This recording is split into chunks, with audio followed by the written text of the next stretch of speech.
साहेब आज तुम्ही सकाळी शरद पवार साहेबांची भेट घेतली, नेमकी भेट काय होती आणि त्या बैठकीमध्ये काय चर्चा झाली? आदरणीय शरद पवार साहेब आणि मी राज्यातल्या अनेक संस्थांच्यावर पदाधिकारी म्हणून काम करतो. वसंतदादा शुगर इन्स्टिट्यूटचे पवारसाहेब अध्यक्ष आहेत, मी उपाध्यक्ष आहे. वसंतदादा शुगर इन्स्टिट्यूटच्या काही प्रश्नाच्या संदर्भात चर्चा करायची होती आणि त्याच्यासाठी मी वेळ मागितली होती. ती आज सकाळी 9 वाजता साहेबांनी मला वेळ दिली होती. त्याचबरोबर आम्ही रयत शिक्षण संस्थेमध्ये सुद्धा मॅनेजिंग काउन्सिलचा मेंबर म्हणून मला काही प्रश्नांची त्यांच्याशी चर्चा करायची होती. या दोन्ही संस्थांच्या संदर्भामध्ये चर्चा त्यांच्याशी करण्यासाठीच आज भेट होती. आणि त्याचबरोबर आदरणीय पवारसाहेब हे नेहमीच शेतकऱ्यांच्या प्रश्नाच्यासाठी गेले अनेक वर्ष सतर्क राहिलेले आहेत. त्यांनी या क्षेत्राचं नेतृत्व केलेलं आहे. आज राज्यामध्ये कांद्याच्या संदर्भातला, कांद्याच्या भावाच्या संदर्भातला प्रश्न आणि त्याचबरोबर आगामी येणारा जो साखर म्हणजे हंगाम आहे, त्या हंगामामध्ये शुगर इंडस्ट्रीच्या समोरचे काही प्रश्न, अशा 2 प्रश्नाच्या संदर्भात चर्चा झाली. परवा दिल्लीला माननीय श्री अमित शहा साहेब, शिवराज सिंग चौहान साहेब, प्रल्हाद जोशीजी, माननीय केंद्रीय मंत्री, माननीय मुख्यमंत्री देवेंद्रजी फडणवीस, माननीय उपमुख्यमंत्री शिंदे साहेब, आमच्या नेत्या आदरणीय उपमुख्यमंत्री सुनेत्राताई पवार याही त्या बैठकीला उपस्थित होत्या दिल्लीच्या, आणि मी त्या बैठकीला उपस्थित होतो.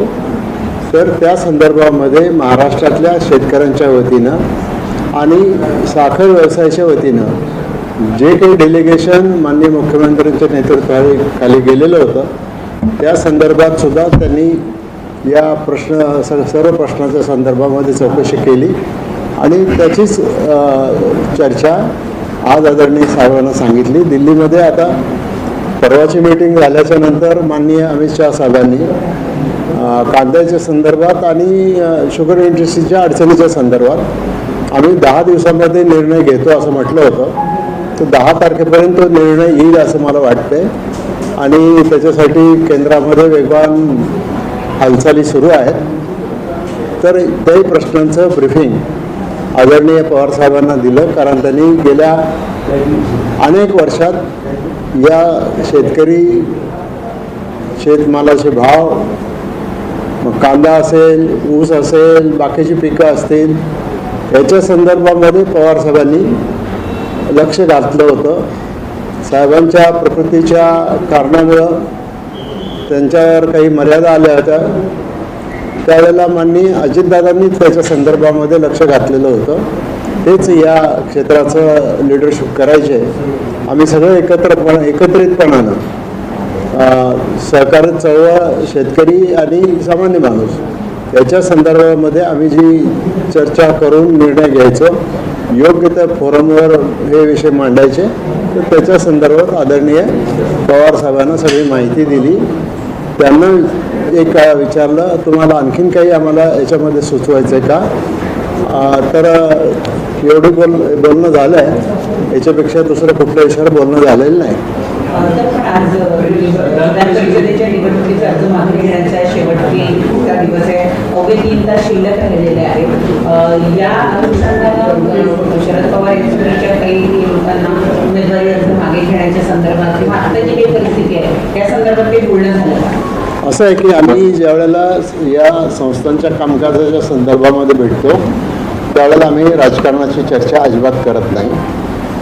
तेही मला काही विचारत नाही. मी स्वतःहून त्यांना काही राजकीय विषयाच्या संदर्भामध्ये बोलत नाही. त्यामुळे या विषयात चर्चा करण्याचा प्रश्न नव्हता आणि तो विषय आमच्या दोघांच्या बाजूने तिथे निघाला नाही. सर, राष्ट्रवादी काँग्रेस पक्षाकडे पुण्याची अधिकृत जागा आहे, तिथे विक्रम काकडे यांनी उमेदवारी अर्ज भरला, परंतु प्रदीप कंद यांनी देखील माहितीमध्ये बंडखोरी करत उमेदवारी अर्ज भरला आहे. तुमचा प्रदीप कंद यांच्याशी काही संपर्क झालेला आहे का? ते उमेदवारी अर्ज माघारी घेणार आहेत का? हो, प्रदीप कंद यांच्यासोबत माझा सातत्याने संपर्क आहे. आत्तासुद्धा 10 मिनिटापूर्वी त्यांच्याशी मी बोललेला आहे आणि आदरणीय सुनेत्रा वहिनी देखील त्यांच्याशी बोलणार होत्या. त्यांचं जर बोलणं झालं असेल, CM साहेबांचं त्यांचं बोलणं झालं असेल तर माझी खात्री आहे की पक्षाने एकदा त्यांच्या सांगितल्यानंतर प्रदीप कंद हे अर्ज ठेवतील असं मला वाटत नाही. ते बंडखोर राहणार नाहीत, पण 3 वाजेपर्यंत आपण वाट पाहू. 3 वाजेच्या नंतर मला अशी अपेक्षा आहे की ते सहकार्य करतील आणि मग ही निवडणूक आणखीन सोपं करायला मदत होईल. महाराष्ट्रामध्ये विधान परिषद काल भलेही प्रदेश अध्यक्षांनी सगळीकडे दावे केलेले, पण अंतर्गत काही ठिकाणी बंडखोरी राहील असा एक अंदाज वर्तवला जातो. असं आहे की आता ह्या वेगवेगळ्या जिल्ह्यातल्या निवडणुका आहेत, त्यामुळे कार्यकर्त्यांनी जरी फॉर्म भरले तरी आजपर्यंत आपला हा सगळा अनुभव आहे की शेवटच्या मिनिटाला बहुतेक लोकांची समजूत काढून त्याच्यामध्ये माघार घेतात. आता 3 वाजेपर्यंत वेळ आहे. प्रयत्न सगळ्याच पक्षांच्या वतीने चालू आहेत की अधिकृत उमेदवारांनाच निवडून आणलं पाहिजे. तर मला असं वाटतं आपण 3 वाजेपर्यंत वाट पाहू आणि मला विश्वास आहे की अशी काही बंडखोरी कोणी करणार नाही. सर्व उमेदवार आपले अर्ज मागे घेतील. सर, आमदार रोहित पवारांनी एक महायुतीवरती अर्थातच टीका केलेली आहे की या सगळ्या विधान परिषदेच्या निवडणुकीच्या जागा ज्या आहेत त्या 50-50 कोटीला कुठेतरी विकल्या गेलेल्या आहेत अशा पद्धतीचं ते टाळत त्यांनी काल आंदोलनातून केलेलं होतं. नाही, असं काही मी त्याचं कुठलं वक्तव्य ऐकलेलं नाही आहे, त्याच्यामुळे मी त्याच्यावर काही बोलू इच्छित नाही. परंतु हा प्रश्न उपस्थित होत नाही, कारण ज्या वेळेला एवढं भक्कम बहुमत बाजूने आहे सगळ्याच पक्षांचा, महायुतीच्या 3 पक्षांचं एकत्रित बहुमत आहे, त्यामुळं असं हा प्रश्न येत नाही. उमेदवार कोण द्यायचा, काय द्यायचा याच्या संदर्भात कोर कमिटी चर्चा करते, वरिष्ठ नेते बसून चर्चा करतात, त्याच्यातून उमेदवारी ठरते. बाकीच्यांनी त्याची अंमलबजावणी करायची असते.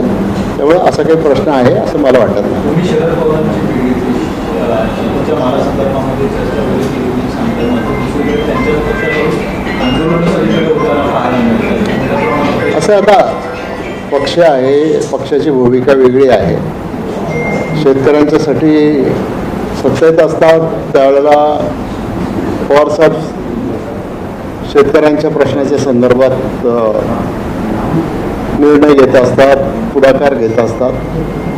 आता परिस्थिती वेगळी आहे आणि पक्षाचं धोरण म्हणून मग काँग्रेस असेल किंवा राष्ट्रवादी काँग्रेस तुतारी असेल तर त्यांच्याकडून आंदोलन हा त्यांचा एक उभाठा असेल, त्यांचा आंदोलनाचा एक भाग आहे आणि ते करतात. ते काही वावगं आहे असं काही मानायचं काही कारण नाही आणि आंदोलनं चालू आहेत म्हणून चर्चाच होऊ नये असं पण नाही. सर, 8 तारीख राज्यसभेचा अर्ज भरण्याची शेवटची तारीख आहे. आपल्याकडे एक जागा रिकामी आहे. त्याच्या संदर्भात कधी बैठका होतील, काय पुढे त्याच्या संदर्भात मला सांगता येणार नाही, परंतु आमच्या नेत्या आदरणीय सुनेत्रा वहिनी पवार याबाबतचा मीटिंग बोलवतील आणि मग ती मीटिंग झाल्यानंतर सगळ्यांशी चर्चा झाल्यानंतर आमचं पक्ष नेतृत्व त्याच्या संदर्भातला वरिष्ठ नेते सगळे निर्णय घेतील. सर, पक्षातल्या इच्छुक खूप होते तर विधान परिषदेच्या निवडणुकीच्या संदर्भात, खास करून पुण्यामध्ये अनेक जणांनी दावा केलेला होता. तर आता मात्र ह्या सगळ्या इच्छुक उमेदवारांची जी नाराजी आहे ती दूर झालेली आहे का? असं आहे की इच्छुक उमेदवारांची नाराजी फक्त त्या वेळेपुरती असते जर एखाद्याला नाही संधी मिळाली. पण शेवटी चर्चा केल्याच्या नंतर आमचा हा अनुभव आहे की सगळे लोक पक्षाच्या पाठीमागे उभे राहतात आणि किती इच्छुक असले तरी ते सगळे लोक पक्षासाठीच काम करतील. तो काही प्रश्न येत नाही.